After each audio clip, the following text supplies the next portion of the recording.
Sharqi Turkistonda Xitoyning ishg'oli va zulmi davom qilishi bilan birga, Xitoyning ta'tir tashviqotlari mo ilib berilmoqda. Qashqar viloyatida ilib berilgan faoliyatlarda Xitoy askarlar saxovatchilar deb ko'rsatilgan. Aksicha Uyg'urlarning milliy kiyimini kiygan kishi terrorchi qilib ko'rsatilgan.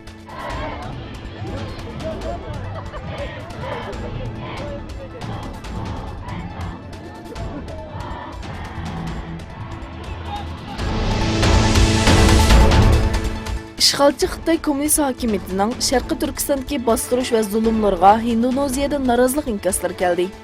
Indoneziya Avam palatasi boshlig'i shundaqla PKC partiyasining raisi Jazuli Juwayni Xitoyning Uyg'ur rayonida yashaydigan Uyg'ur musulmonlarga qarshi elib berayotgan diniy, milliy kamsitish va cheklamalarning qabul qilg'isiz ekanligini aytdi.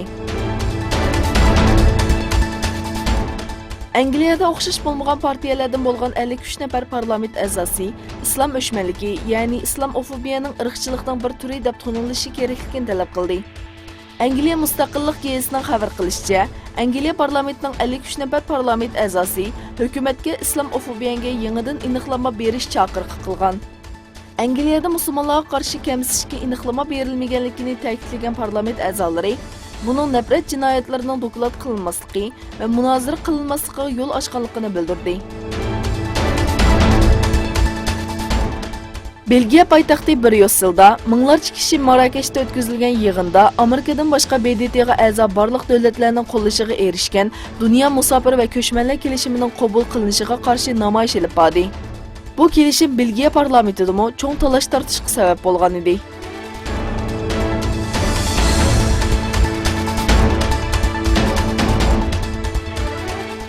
Hindiston kontrolligidagi Kashmirda 15 dekabr o'tkazilgan namoyishda hayotidan ayrilganlar soni 7 deb e'lon qilindi.